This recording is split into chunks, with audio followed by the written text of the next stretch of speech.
আর ইখলাস থাকার কারণে আল্লাহ তাআলা এই দৌড়টাকে এত পছন্দ করেছেন যে হজের রুকুনের মধ্যে থেকে এটা একটা রুকুন বানিয়ে দিয়েছে। শুধু তাই করেন নাই, সর্বশ্রেষ্ঠ গ্রন্থ আল কোরআনের মধ্যে এই ঘটনা আল্লাহ তাআলা আলোচনা করে দিয়েছে। তো সর্বোপরি কথা, যখন আমরা কোনো কাজ করব তখন আমাদের ভিতরে ইখলাস থাকতে হবে। ইখলাস নিয়ে যখন আমরা কোনো কাজ করব তখনই আমরা এই কাজ দ্বারা লাভবান হতে পারবো। হাদিস শরীফের মধ্যে আসছে, এক সাহাবী রাসূল সাল্লাল্লাহু আলাইহি সাল্লামকে প্রশ্ন করতেছেন, আল্লাহ রাসূল, পৃথিবীর মধ্যে আল্লাহর সৃষ্টির মধ্যে সব থেকে শক্তিশালী কি জিনিস?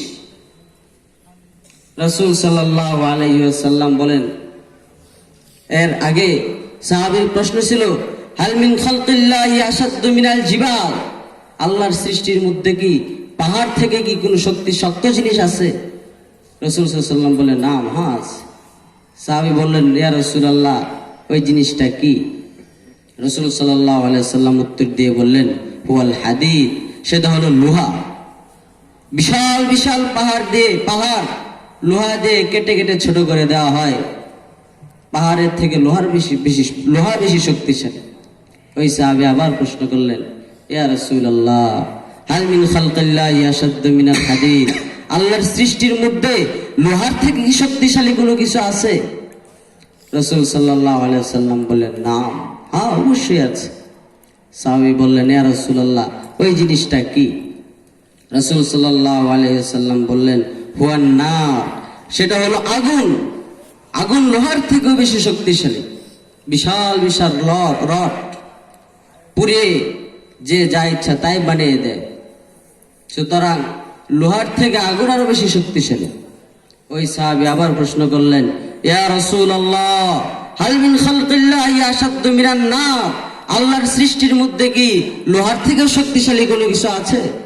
রাসূল সাল্লাল্লাহু আলাইহি ওয়াসাল্লাম বললেন, হ্যাঁ, অবশ্যই আছে। সাহাবী প্রশ্ন করলেন, ইয়া রাসূলুল্লাহ, ওই জিনিসটা কি? রাসূল সাল্লাল্লাহু আলাইহি ওয়াসাল্লাম উত্তরে বলেন, হুয়াল মা, সেটা হলো পানি। যত বড় আগুন হোক না কেন, যদি ওখানে পানি দেওয়া যায় আগুনটা শেষ হয়ে যায়। তাহলে বোঝা গেল আগুনের থেকে পানি আরো বেশি শক্তিশালী।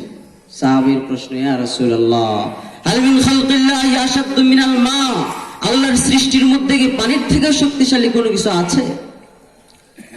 রাসূল সাল্লাল্লাহু আলাইহি ওয়াসাল্লাম বলেন, হ্যাঁ, অবশ্যই আছে। সাহাবী বললেন, ইয়া রাসূলুল্লাহ, ওই জিনিসটা কি? রাসূলুল্লাহ সাল্লাল্লাহু আলাইহি ওয়াসাল্লাম উত্তর দিলেন, হুয়াল হাওয়া, সেটা হলো বাতাস। কিভাবে বাতাস শক্তিশালী? বাতাস পানিকে উড়িয়ে এখান থেকে ওখানে নিয়ে যায়, ওখান থেকে ওখানে নিয়ে যায়। মেঘ যে হয়, এগুলো জমিন থেকে পানি গিয়ে তারপরে মেঘ হয় আল্লাহর হুকুমে। ওই সাহাবীর প্রশ্ন, ইয়া রাসূলুল্লাহ, হাল মিন খালকিল্লাহি আশাদ্দু মিনাল হাওয়া, আল্লাহর সৃষ্টির মধ্যে কি হাওয়া বাতাসের থেকে শক্তিশালী কোনো কিছু আছে? রাসূল সাল্লাল্লাহু আলাইহি ওয়াসাল্লাম বলেন, হ্যাঁ, অবশ্যই আছে। সাহাবীর প্রশ্ন, ইয়া রাসূলুল্লাহ, ওই জিনিসটার নাম কি? আল্লাহ রাসূল সাল্লাল্লাহু আলাইহি ওয়াসাল্লাম বললেন, হুয়া কলবুল মুমিনি আল্লাযী খাল্লাসাহু লিল্লাহ, সেটা হলো একজন মুমিন বান্দার অন্তর।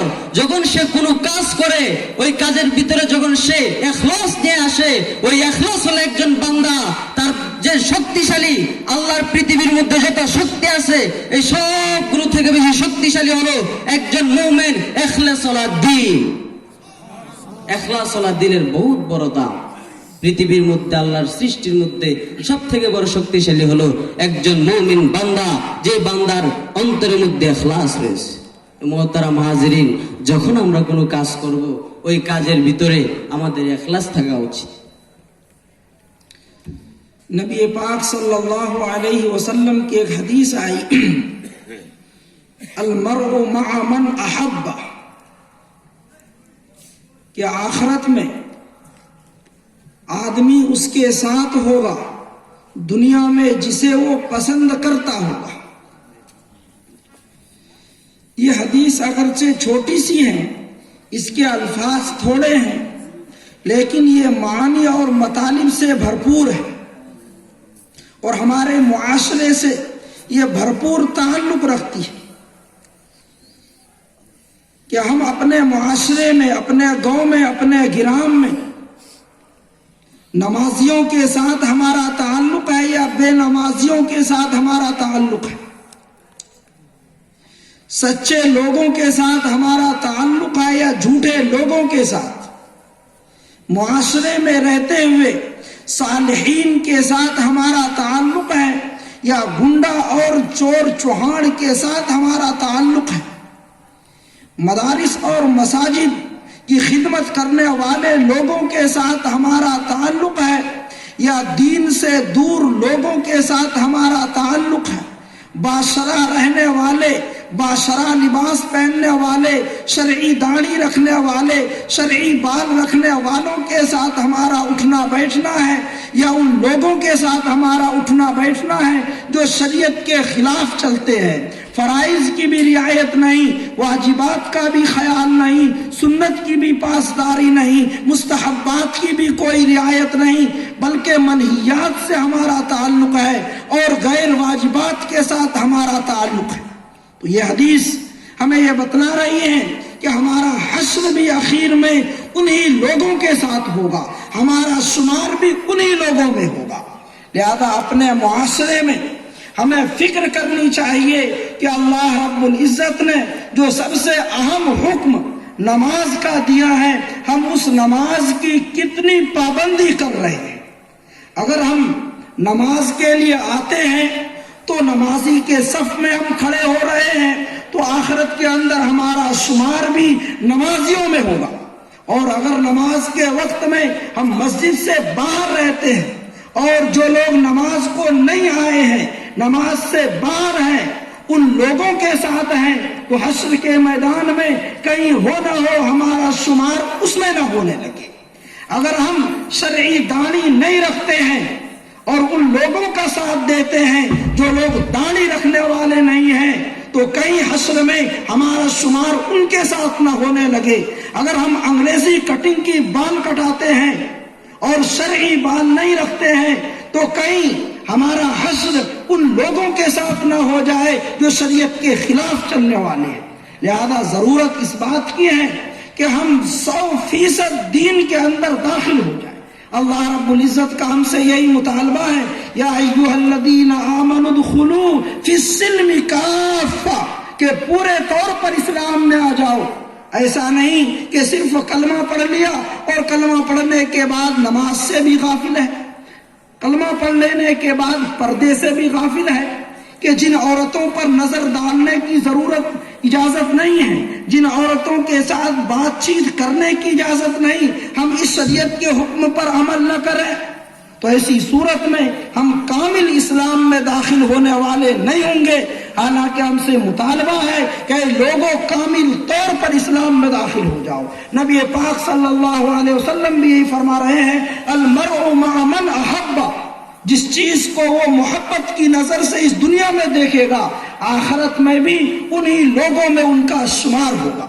हम अपने मुआशरे को गहराई के साथ देखें कि हमारी मस्जिदें नमाज के वक्त के अंदर कितनी भरती है और कितनी खाली रहती है। हम अपने मुआशरे में देखें कि शरीयत के मुताबिक हम कितने लोग जी रहे हैं और शरीयत के खिलाफ कितने लोग जी रहे हैं। ये मदारिस और ये महाफिल जो कायम होते हैं, ये लोगों को दीन से करीब करने के लिए, लोगों को तरगीब देने के लिए, और इसका मकसद यही है कि अल्लाह ने हमें ईमान की तौफीक दी है, लेकिन ईमान को कामिल बनाना भी ये जरूरी है। बगैर ईमान को कामिल बनाए ये आखिरत में हमारे लिए पूरी नजात का जरिया नहीं हो सकती। लिहाजा हमें मुआशरे की बुराइयों को खत्म करके पूरे तौर पर इस्लाम में दाखिल होने की जरूरत है। मोहतरम हजरत बोलतेছেন যে আমরা যখন কোনো কাজ করব, আমাদের রাসূলুল্লাহ সাল্লাল্লাহু আলাইহি ওয়াসাল্লাম একটি হাদিস হাদিস দিয়ে শুরু করেছেন, আল মারউ মা মান আহাব্বা, যে মানুষ যাকে ভালোবাসবে, যাকে পছন্দ করবে, হাসরে সে তার সাথেই থাকবে। যদিও এই হাদিসটা ছোট আকারে, ইবাদতের দিক থেকে ছোট। আমরা মনে করতে পারি হাদিসটা খুব ছোট, কিন্তু এর মাফহুম, এর মানা অনেক বেশি। যদি আমরা দুনিয়াতে আমাদের মুআমালাটা, আমাদের চলাফেরাটা যদি এমন কোন মানুষের সাথে হয় যে ইসলামের পুরাপুরি পাবন্দি করে, দাড়িও রাখে, নামাজও পড়ে, নামাজের সময় মসজিদে যায়, রোজার সময় রোজা রাখে, যাকাতের সময় যাকাত দেয়, যদি এমন ভালো মানুষদের সাথে যদি আমার মুআমালাটা হয়ে যায়, তাহলে আমি হাসরে এই ভালো মানুষদের সাথেই থাকবো। আর আল্লাহ না করুক, খোদা না খাস্তা, আল্লাহ না করুক, যদি আমার মুআমালাটা, আমার চলাফেরাটা যদি এমন মানুষের সাথে হয়ে যায় যে চোর, ডাকাত, খারাপ, লম্পট, দাড়ি রাখে না, চুল কাটে ইংরেজি স্টাইলে, আল্লাহর হুকুমের কোনো ইত্তেবা করে না, কোনো পরোয়া করে না, আল্লাহ না করুক আখিরাতে যেন এদের সাথে আমার হাসর নাসরটা না হয়। এমন মানুষের সাথে যেন আমার চলাফেরাটা না হয় যে আল্লাহর কোনো ফরজের হুকুমের পাবন্দি করে না, ওয়াজিবের করে না, সুন্নাতের করে না, নফলেরও করে না। আল্লাহ তাআলার বাণী, আল্লাহ তাআলা তো এজন্যই বলেছেন, ইয়া আইয়ুহাল্লাযীনা আমানু দুখুলু ফিস-সিলমি কাফা, হে মুমিনগণ, হে ঈমানদারগণ, তোমরা পরিপূর্ণভাবে ইসলামের মধ্যে ঢুকে যাও। আমরা কিভাবে পরিপূর্ণভাবে ইসলামের মধ্যে ঢুকবো? তার মানে কি আমরা পরিপূর্ণভাবে ইসলামের মধ্যে ঢুকবো যখন মসজিদের নামাজ হয়, তখন যদি আমরা বাইরে থাকি, নামাজ পড়ি না, তাহলে কি আমরা ইমানের মধ্যে ইসলামের মধ্যে পরিপূর্ণভাবে ঢুকতে পারবো? বলে যে না, যখন মসজিদে নামাজ হয়, যখন মসজিদে আজান হয়, যখন মসজিদে কোনো ফরজ আমল হয়, যখন মসজিদে কোনো ওয়াজিব আমল হয়, তখন আমি যদি ওই প্রত্যেকটা আমলকে যদি পাবন্দি করি, তাহলে আইয়ুহাল্লাযীনা আমানু দুখুলু ফিস-সিলমি কাফা, এই আয়াতের মধ্যে আল্লাহ তাআলা যেভাবে ইসলামের মধ্যে প্রবেশ করার কথা বলেছেন, আমি সেভাবে প্রবেশ করতে পারবো। আর যদি আল্লাহর হুকুম পর্দা করা, যদি আমি পর্দা না করি, নামাজ না পড়ি, তাহলে তো আমি আল্লাহর হুকুমকে মানলাম না। মাদ্রাসা, মসজিদ এগুলো নির্মাণ করা হয় মানুষ যেন এর সাথে আমল করে জান্নাতে যেতে পারে। মাদ্রাসা, মসজিদ তো নির্মাণ হয়েছে আমাদের অর্থ দিয়ে চলে, কিন্তু যখন মসজিদে আজান চলে আর নামাজ চলে, তখন আমাদের একটু ফিকির করার কথা, অনুতপ্ত হওয়ার বিষয় যে মসজিদ পুরা ফাঁকা থাকে। আমরা যদি আইয়ুহাল্লাযীনা আমানু দুখুলু ফিস-সিলমি কাফা, এই আয়াতের মেজদার যদি আমরা হতে চাই, আল্লাহর হুকুম, ফরজিয়াত, ওয়াজিবাত যা কিছু আছে সবগুলোকে যখন আমরা পরিপূর্ণভাবে আদায় করব, তখন এই আয়াতের উদ্দেশ্যে আল্লাহ যা বলেছেন আমরা তার মধ্যে অন্তর্ভুক্ত হব। আল্লাহ তাআলা আমাদেরকে এই আয়াতের উপর আমল করার তৌফিক দান করুন।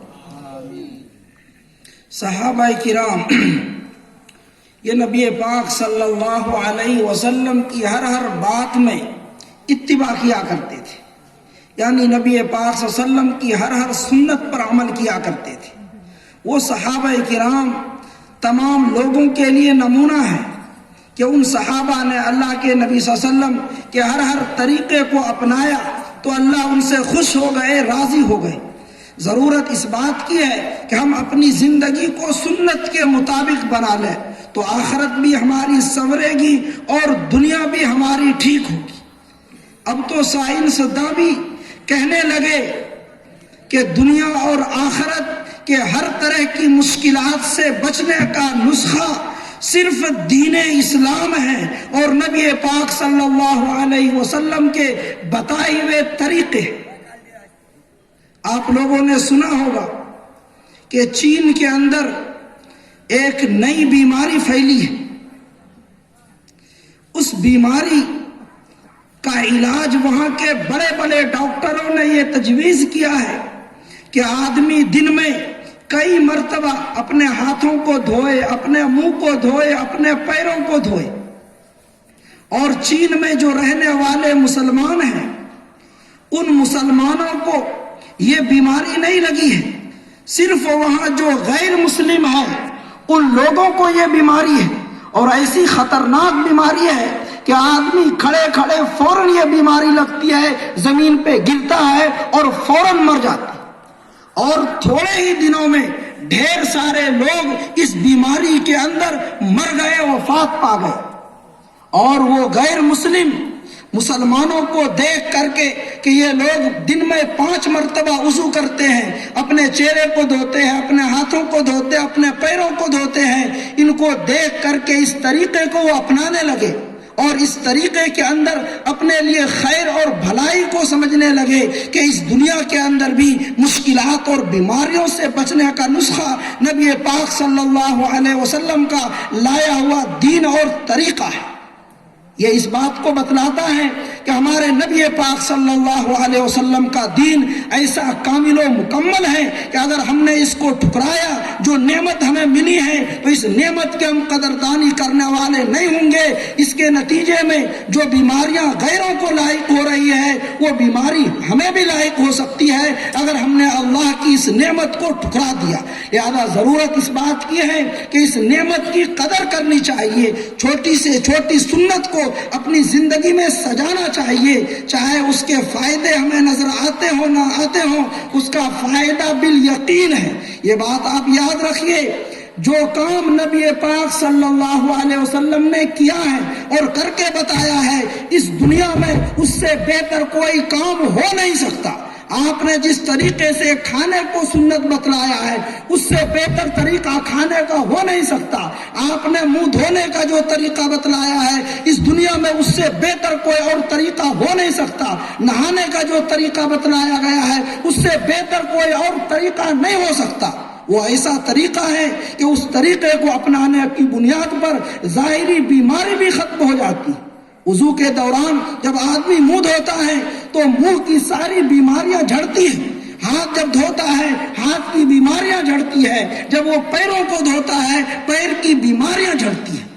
अगर हमारा कामिल एतकाद हो, कामिल यकीन हो, और इस यकीन के साथ अगर हम वुजू करते हैं, हम गुस्ल करते हैं, पूरे जिस्म को धोते हैं, यकीन मानिए आपको कोई बीमारी टच नहीं कर सकती है। लेकिन आपको यकीन होना चाहिए कि नबी पाक सल्लल्लाहु अलैहि वसल्लम का जो तरीका है, इससे बेहतर कोई और तरीका नहीं हो सकता है।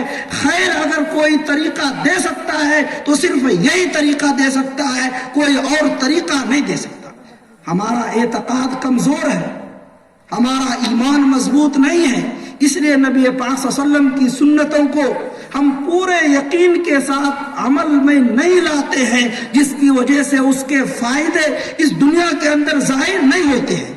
अगर आप बिल यकीन तजर्बा करके देखें तो यकीनन आपको उसके फवाइद और उसके मुनाफे इसी दुनिया के अंदर नजर आने लगेंगे। इस हवाले से एक छोटा सा वाकया कि एक आदमी ने किसी बड़े आलिम दीन से पूछा कि मुझे खाने पीने, सोने बैठने और वक्त गुजारने का कोई ऐसा तरीका बतलाइए कि उस तरीके को अपनाने की बुनियाद पर मुझे कोई बीमारी ना हो, मैं चैन और सुकून की जिंदगी गुजारा करूं।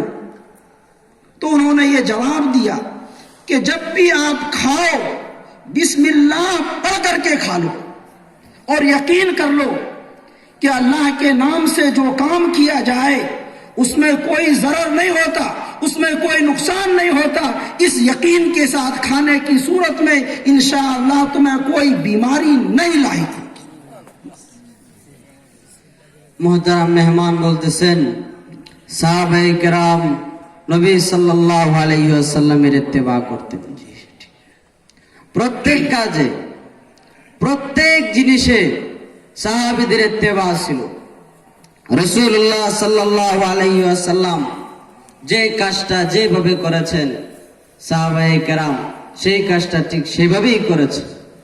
সাহাবায়ে কেরাম হলেন উম্মতের জন্য নমুনা। সাহাবায়ে কেরাম রাসূল সাল্লাল্লাহু আলাইহি সাল্লাম থেকে যে কাজটা দেখে যেভাবে করেছেন, সেই কাজটা যদি আমরা সেভাবেই করি তাহলে আমাদের রাসূল সাল্লাল্লাহু আলাইহি সাল্লামের সাহাবীদেরকে নমুনা হিসেবে মানা হবে। তারপর হযরত মেহমান বর্তমান সময়ে চীনকে নিয়ে কিছু কথা বলেছে। বর্তমান সময়ে চীনের মধ্যে যে এক মহামারী আবির্ভাব হয়েছে, সৃষ্টি হয়েছে, করুণা, এই রোগটা কেন এসেছে? এই রোগটা তো কোনো মুসলমানের জন্য আসে নাই। আজ পর্যন্ত তো কোনো মুসলমানকে মরতে দেখা যায় নাই করোনা ভাইরাসে। শুধু বিধর্মীরা কেন মরতেছে? দিন দিন প্রত্যেক দিন শত শত বিধর্মীরা মারা যাচ্ছে করোনা ভাইরাস। কেন মারা যাচ্ছে? আর কেনই বা মুসলমানদেরকে এই রোগ ধরতেছে না? রাসূল সাল্লাল্লাহু আলাইহি ওয়াসাল্লামের হাদিস আর সাহাবায়ে কেরামের নমুনা যা মুসলমানদের মধ্যে আছে, এই কারণেই রোগ মুসলমানদেরকে ধরে না। সাহাবায়ে কেরামের নমুনা, জনাবে রাসূলুল্লাহ সাল্লাল্লাহু আলাইহি ওয়াসাল্লামের যে নমুনা, যার থেকে সাহাবায়ে কেরাম শুনেছেন, রাসূলের ইত্তেবা, এই ইত্তেবা সকল ধরনের রোগ থেকে হেফাজত করবে মানুষকে। সাহাবায়ে কেরাম কিভাবে শুবেন, কিভাবে ঘুমাবেন, কিভাবে হাত ধোবেন, কিভাবে মুখ ধোবেন, কিভাবে চেহারা ধোবেন, এটাও রাসূল সাল্লাল্লাহু আলাইহি ওয়াসাল্লাম শিক্ষা দিয়েছে। যখন আমরা আমাদের হাত, আমাদের মুখগুলো ধোব, তখন যে সাহাবায়ে কেরামকে নমুনা হিসাবে ধরি, তাহলে রাসূলের উপর রাসূলের ইত্তেবা হয়ে যাবে আমাদের। আর যখন আমাদের রাসূলের ইত্তেবা হয়ে যাবে, কোন রোগ আমাদেরকে পাকড়াও করতে পারবে না। আহমদ লাট সাহেবের একটা ঘটনা, যে উনি বলতেছেন আফ্রিকার জঙ্গলে এক ট্রাক যাচ্ছে, তো ট্রাকের সাথে একজন হেল্পার, ড্রাইভারের সাথে একজন হেল্পার, দুজন ট্রাক চালিয়ে যাচ্ছে কোথাও। কিছু দূর যাওয়ার পরে ওই ট্রাকের একটা চাকা ব্রাস্ট হয়ে গেছে। তো হেল্পার ওখান থেকে নেমে ওই চাকাটা খুলে ঠিক করতেছে। ঠিক করার পরে যখন সামনে যাচ্ছে, খুব ক্ষুধা লাগছে, তো সামনে এক দোকান, ওই দোকান থেকে ওই ড্রাইভার আর হেল্পার দুজনেই কিছু খাইছে। কিছুক্ষণ পরে ওই হেল্পারটা মারা গেছে। তো তাকে পোস্টমর্টম করানোর জন্য মেডিকেলে নিয়ে যাওয়া হলো। তখন পোস্টমর্টমের রিপোর্ট আসলো যে এই লোক যখন খাবার খেয়েছে, তার পূর্বে ওই যে ট্রাকের চাকা যে ধরছে, খুলছে, ওই ট্রাকের চাকার নিচে দিয়ে একটা বিষাক্ত সাপ যাচ্ছিল। আর ওই সাপটা ট্রাকের চাকার নিচে পড়ে চাপা পড়ে মারা গেছে। আর ওই সাপের বিষটা চাকার মধ্যে লাগা ছিল। সে যখন ওই চাকাটা ঠিক করলো, ধরলো, তখন ওই বিষটা তার হাতে চলে আসছে। আর যখন সে দোকানে গিয়ে রাসূলের সুন্নত, খাবারের পূর্বে দুনো হাত ভালো করে ধুয়ে নেওয়া, এই সুন্নতের উপর যখন সে আমল করলো না,